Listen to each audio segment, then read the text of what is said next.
Սիրելի եկեղեցի, ինչպես արդեն ասացի, այսօր պիտի ավելի շատ մտածենք, թե ով է Աստված։ Սակայն մինչև այդ պիտի հետևյալ հարցը մենք ինքներս մեզ տանք. ինչու եմ առհասարակ ծառայում Աստծուն։ Հարցը ավելի խորացնելու համար մենք ունենք անձնական կյանքեր, ունենք ընտանիք, ունենք աշխատանք, կարիերա, ունենք ուսում, կրթություն, մեր կյանքի տարբեր ասպարեզները զարգացնելու, աճեցնելու կարիք կա։ Իսկ Աստծուն ծառայելը, եկեղեցում ծառայելը կամ Աստծո անվան համար մարդկանց ծառայելը առհասարակ մեզնից պահանջում է ժամանակ, էներգիա և նույնիսկ էմոցիոնալ նվիրվածություն։ Եվ նորից հարցն է առաջանում, ինչու եմ Աստծուն ծառայում։ Գուցե որովհետև մենք մեր մտքի մեջ ասում ենք, որպեսզի փրկություն ունենանք, որպեսզի երկնքի արքայությանը ժառանգենք Աստծուց։ Բայց նախ հարց է առաջանում, կկարողանանք մեր ծառայությունով արժանանալ փրկությանը։ Միթե այդքան կարող ենք ծառայել, միթե դա Աստծո շնորհով և ողորմությունով չի մեզ տրվում։ Եվ նաև երկրորդ հարցն է առաջանում, իսկ որքանով է դա արդար և ազնիվ փոխհարաբերություն մեր երկնավոր Հոր հետ, որտեղ որ մենք պարզապես շահավաճառությամբ ենք զբաղված, բիզնեսով ենք զբաղված, ես քեզ համար Տեր Աստված կանեմ այս բաները, խնդրում եմ ինձ երկինքը տաս։ Մեկ ուրիշը կարող է պատասխանել, Աստծուն ծառայում եմ, որովհետև ես խաղաղություն եմ զգում, որովհետև դրա մեջ հանգստանում եմ։ Մենք ունենք նաև սոցիալական հաղորդակցության կարիք։ Աստծուն ծառայելով մեր այդ կարիքն է բավարարվում։ Աստծուն ծառայելով մենք մեզ պիտանի ենք զգում, մենք մեզ լավ ենք զգում։ Բայց այստեղ էլ է հարց առաջանում. միթե սա ծառայություն է Աստծուն։ Ով է այս ծառայության կենտրոնում, Աստված, թե մենք։ Եվ նորից երկրորդ հարցը նույնը կարող ենք ասել, միթե սա նորից այդ նույն շահավաճառությունը չէ, որ Տեր Աստված, ես քեզ համար այս կանեմ, իսկ դու եղիր իմ անձնական հոգեբանը։ Իսկ ինչ եթե ինչու եմ Աստծուն ծառայում, հարցի պատասխանը պիտի գտնենք, ով է Աստված հարցի պատասխանի մեջ։ Այսօր հայ առաքելական եկեղեցին տոնում է Քրիստոսի պայծառակերպության օրը, որ 5 տաղավար տոներից մեկն է, եւ այս տոնը, որը պատմում է Քրիստոսի այլակերպության մասին, ոչ թե պարզապես այդ ջրային խաղերի մասին տոն է, այլ ավելի շատ Աստվածաշնչյան այդ հատվածը մեզ հիշացնում է, մեզ ևս մի անգամ հիշացնում է, թե ով է Աստված։ Դրա համար պիտի ընթերցեմ Մատթեոսի ավետարան 17-րդ գլուխ 1-ից 8-րդ խոսքերը։ Լսենք Աստծո խոսքը։ 6 օր հետո Հիսուսը Պետրոսին, Հակոբոսին ու նրա եղբայր Հովհաննեսին իր հետ վերցրեց և նրանց առանձին մի բարձր լեռ հանեց և նրանց առաջ այլակերպվեց։ Նրա դեմքը արեգակի պես փայլեց, իսկ զգեստները լույսի պես սպիտակ դարձան։ Եվ ահա նրանց երևացին Մովսեսն ու Եղիան, որոնք խոսում էին Հիսուսի հետ։ Պետրոսը Հիսուսին ասաց. «Տեր, լավ է, որ մնանք այստեղ։ Եթե կամենաս, այստեղ 3 տաղավար կպատրաստենք, մեկը քեզ համար, մեկը Մովսեսի, մեկն էլ Եղիայի»։ Մինչ նա խոսում էր, մի լուսավոր ամպ հովանի եղավ նրանց վրա։ Ամպից մի ձայն լսվեց, որ ասում էր. «Դա է իմ սիրելի որդին, որն ունի իմ բարեհաճությունը, դրան լսեցեք»։ Երբ աշակերտները լսեցին, երեսնիվայր ընկան ու շատ վախեցան։ Հիսուսը մոտեցավ, դիպավ նրանց ու ասեց. «Վեր կացեք ու մի վախեցեք»։ Նրանք աչքերը բարձրացրեցին և Հիսուսից բացի ոչ ոքի չտեսան։ Թող Տերն օրհնի իր խոսքը, եկեք աղոթենք։ Մենք գոհանում ենք քեզնից Տեր, որ քո պայծառակերպությամբ, քո այլակերպությամբ մեզ հայտնում ես, թե ով ես դու, ինչ փառահեղ ես դու եւ ինչ հաճելի է ճաշակել քո սուրբ ներկայությունը։ Ամեն։ Հիսուս Քրիստոս 6 օր հետո իր աշակերտների հետ մի բարձր լեռ է գնում։ Այս 6 օր հետո նշանակում է, այս պատմությունը կապված է 6 օր առաջ տեղի ունեցած դեպքի հետ։ Իսկ սրանից 6 օր առաջ Հիսուսը երբ նստած էր աշակերտների հետ, նրանց ասաց. «Մարդիկ իմ մասին ինչ են ասում, ով եմ ես»։ Աշակերտները պատասխանեցին. մեկն ասում է Եղիան ես, մեկն ասում է Հովանես Մկրտիչն ես, որ հարություն է առել, եւ ասում են մարգարեներից մեկն ես, մեծ մարգարե ես։ Հիսուսը հարցրեց. իսկ դուք իմ մասին ինչ եք ասում, ով եմ ես, ով եմ ես։ Այս հարցը առանցքային հարց է այս ամբողջ պատմության մեջ։ Եվ երբ Հիսուսն այսպես հարցրեց, բոլորի մեջից հենց Պետրոսը, որ առհասարակ սիրում էր առաջինը լինել, միանգամից ասաց. դու Քրիստոսն ես,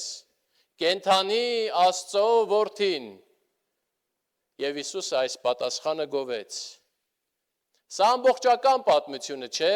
բայց այս պահի համար այսքանը կասենք, խոստանալով վերադառնալ այս պատմությանը։ Դու Քրիստոսն ես, կենդանի Աստծո որդին, փառահեղ Քրիստոսը։ Եվ այս փառահեղ Քրիստոսը իր փառքը տեսանելի ձևով ցույց է տալիս պայծառակերպության լեռան վրա կամ ըստ եկեղեցական ավանդույթի Թաբոր լեռան վրա, Աստվածաշունչը անունը չի նշում։ Եվ պայծառակերպությունը այսպես է տեղի ունենում։ Նախ պայծառակերպություն բառի համար բնագրում օգտագործված բառը մետամորֆիա բառն է, որ մորֆիա նշանակում է տեսք կամ ֆորմա առհասարակ, իսկ մետան, որ օրինակ Արիստոտելի մետաֆիզիկայից գիտենք, մետա նշանակում է անդին կամ դրանից այն կողմ կամ դրանից ավելին,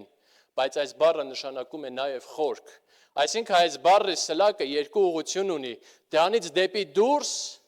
այն մասը, որ չգիտենք, կամ դրանից դեպի ներս այն մասը, որ չգիտենք։ Հիսուս Քրիստոս ցույց է տալիս իր ինքնության խորքը, իր ինքնության ավելին, քան հասանելի էր աշակերտներին, եւ սա այսպես է լինում։ Հիսուսի դեմքը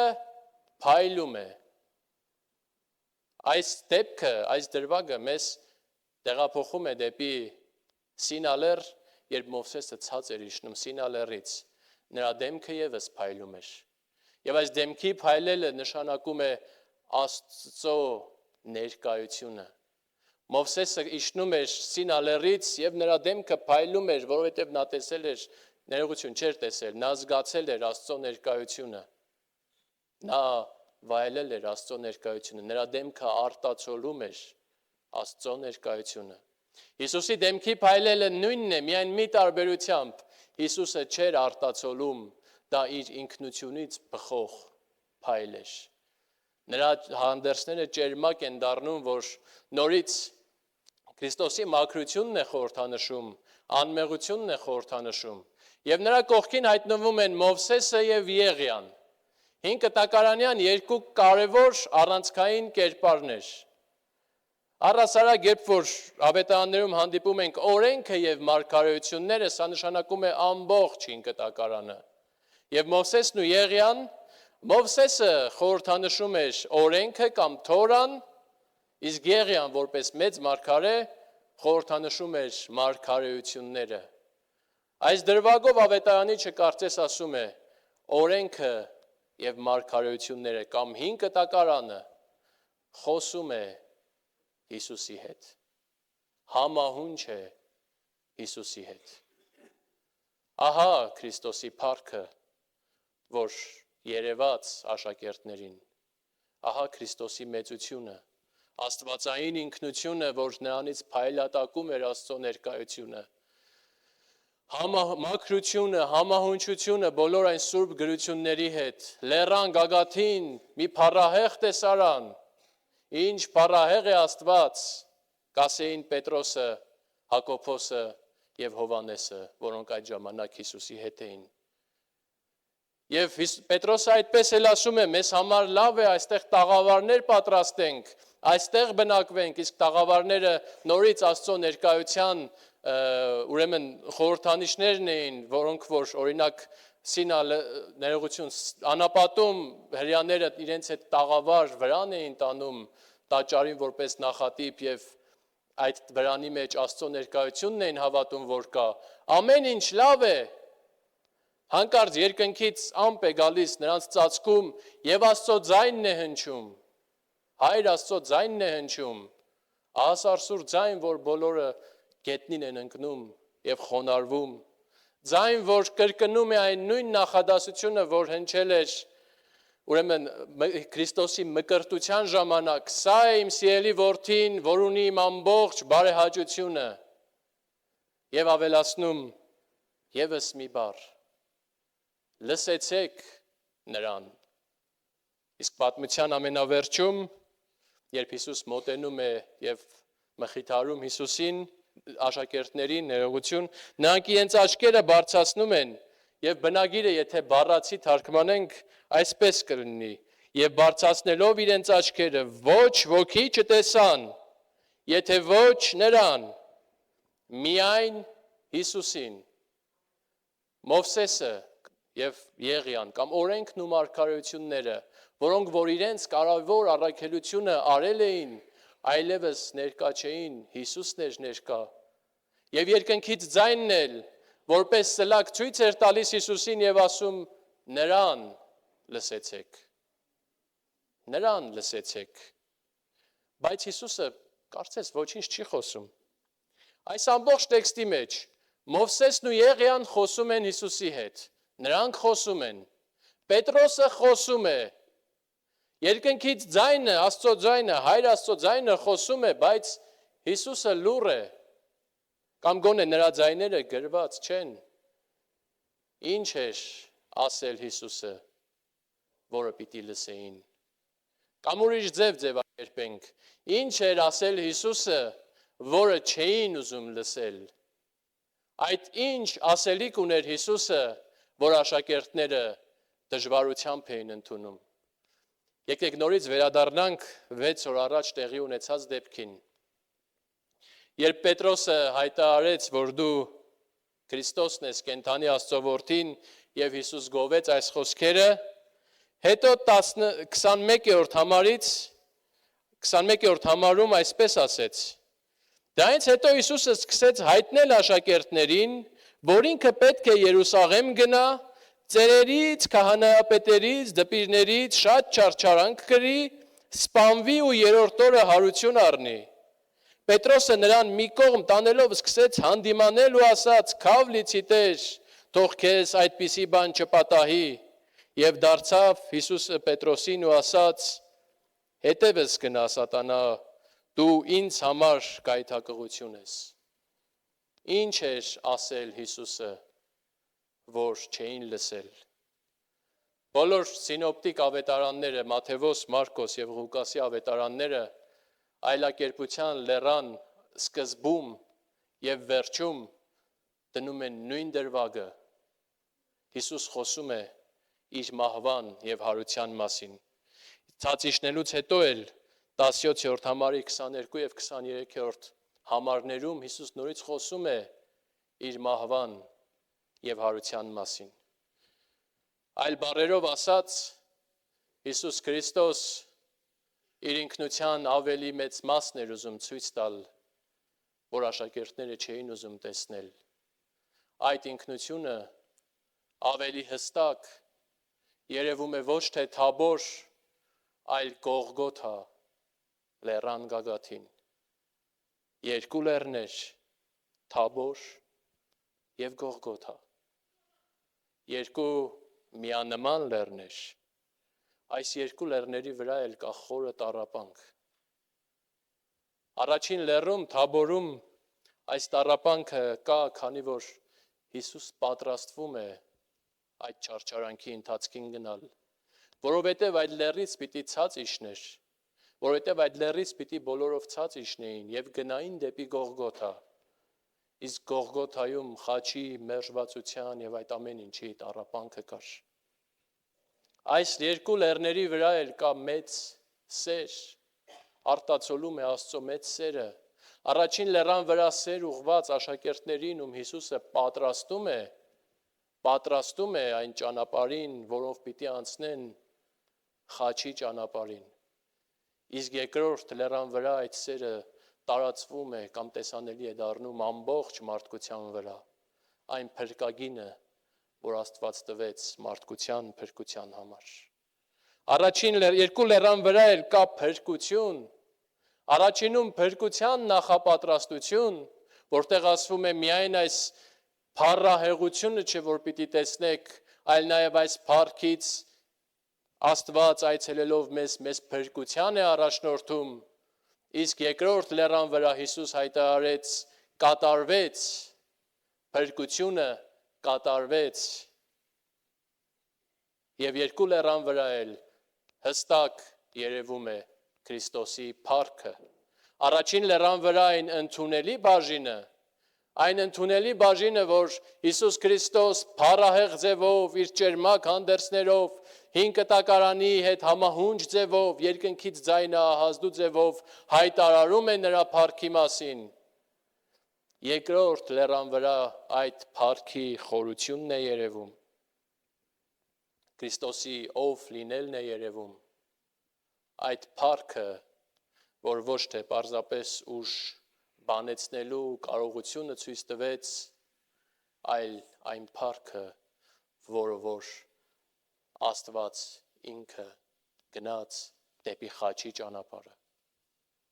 գնաց, որպեսզի խաչվի իմ եւ քո փոխարեն, արդարը իմ եւ քո նման անարդարների համար խաչը բարձրացավ, մեր տառապանքը կրեց եւ նաեւ մեզ փրկություն բերեց։ Ահա հարցի պատասխանը, թե ով է Աստված եւ որտեղ է երևում նրա փառքի մեծությունը։ Խաչի վրա։ Եկեք այսուհետ մի բան որոշենք մեր ծառայությունների մեջ, մեր ամեն տեսակ ինչ որ անենք եկեղեցում, անենք ոչ թե որպիսի, այլ անենք որովհետև։ Անենք ոչ թե որպիսի Աստված այսինչը անի, այնինչը անի, այո, մենք ամեն ժամանակ աղոթում ենք եւ խնդրում, որ Աստված մեզ օրհնի, բայց ծառայություններ կատարելով անենք ոչ թե որպիսի Աստված մեզ տա, այլ անենք, որովհետև Աստված արդեն տվեց եւ տվեց իր լավագույնը եւ տվեց իր միածին որդուն, որովհետև Աստված արդեն սիրեց մեզ, որովհետև Աստծո շնորհը արդեն մեր վրա է, եւ դրա համար լծվենք ծառայության։ Այո, այս ծառայության ընթացքը դժվար է, եւ մենք ուզում ենք վայելել մեր կյանքի ընթացքը եւ լավ ենք անում, որ ուզում ենք վայելել մեր ընտանիքը, լավ ենք անում, որ ուզում ենք վայելել մեր ուսումը եւ ուսման արդյունքները, լավ ենք անում, որ ուզում ենք վայելել մեր աշխատանքը, Աստծո թագավորությունը նաեւ ցնծության եւ վայելքի թագավորություն է։ Լավ ենք անում, որ Մարիամի պես ուզում ենք վայելել Քրիստոսի ոտքերի մոտ լինելը։ Բայց այս վայելքի մեջ նաեւ Աստված մեզ կանչում է գնալու դեպի ծառայության, մեր հարմարության, մեր կոմֆորտի զոնայից դուրս գալու եւ գնալու դեպի ծառայության։ Ինչ գեղեցիկ են այն ոտքերը, որոնք որ տալիս են բարի լուրի ավետարանը։ Ինչ գեղեցիկ է այն գործը, որ կատարում ենք։ Արդյոք մենք ուզում ենք կատարել Աստծո գործը, որովհետև գիտենք, թե ով է Աստված։ Արդյոք մենք Աստծուն փառք բերելու եւ Քրիստոսի խաչը ծարավ հոգիներին ցույց տալու փափագը ունենք, թե այլ դրդապատճառներ ու մոտիվացիաներ ծառայելու համար։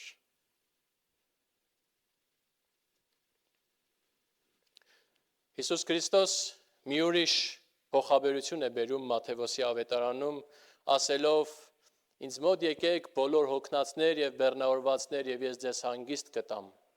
իմ լուծը ձեր վրա վերցրեք։ Իմ լուծը ձեր վրա վերցրեք։ Հիսուս Քրիստոս մեզ կանչում է լծակից լինելու։ Բայց եթե կարծում ենք, որ այդ լուծը երկուսով ենք տանելու Քրիստոսի հետ, ուրեմն մի քիչ լավ չենք հասկացել այս փոխաբերությունը։ Լուծը առհասարակ այն գերանն էր, որով երկու եզներին կապում էին իրար հետ հողը հերկելու համար, այն մինչև որ կլինեին տրակտորներ։ Սակայն այս երկու եզներին, որ կապում էին, այս երկու եզները հավասար ուժը չունեին, առհասարակ ուժեղ եւ փորձառու եզին ավելի թույլ, տկար կամ միգուցե ավելի երիտասարդ եզի հետ էին կապում, որպեսզի ուժերը ճիշտ տեղաբաշխեն։ Եվ հետեւաբար ստացվում էր, որ այդ գործի մեծ մասը այդ ուժեղ եզն էր կատարում։ Հողագործական, տնտեսական այս օրինակը բերելով Հիսուս մեզ ասում է. ինձ հետ եկեք այս հողը հերկելու, ինձ հետ եկեք կենտրոնանանք այս ճանապարհի վրա, որպեսզի հերկենք այս ճանապարհը։ Բայց իմացեք, այդ լուծի, այդ բեռի մեծ մասը Հիսուս Քրիստոսի վրա է դրված, եւ մենք պարզապես մեր փոքրիկ բաժինն ենք բերում այդ մեծ գործի մեջ։ Բայց մենք արդյոք ուզում ենք այդ բաժինը բերել։ Դրանից հետո Հիսուսն ասում է իմ լուծը քաղցր է, իմ բեռը թեթև։ Պատրաստ ենք պայծառակերպության լեռան վրայից ցած իջնել եւ լծվել Քրիստոսի հետ ծառայությանը։ Պատրաստ ենք մեր ծառայության մեջ մեր ուղղությունը դեպի Քրիստոսի խաչը ուղղել եւ մեր կողքիններին էլ ցույց տալ ոչ թե ուրիշ բաներ, ոչ թե անձիկ, ոչ թե գաղափարներ, ոչ թե եկեղեցիներ, ցույց տալ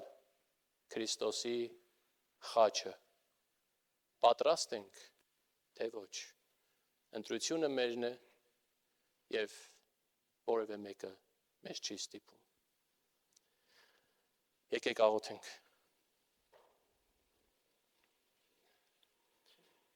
Շնորհակալ ենք, Հայր։ Շնորհակալ ենք, որ մեզ գտար մեր կորած ճանապարհների մեջ։ Շնորհակալ ենք, որ խոնարհվեցիր մեր ոտքերը լվանալու համար։ Շնորհակալ ենք, որ քո սերը պարուրեցիր մեզ դեպի քեզ ուղղելով քո ներկայությունը ճաշակելու համար։ Հիմա Հայր, խնդրում ենք, որպեսզի մեզ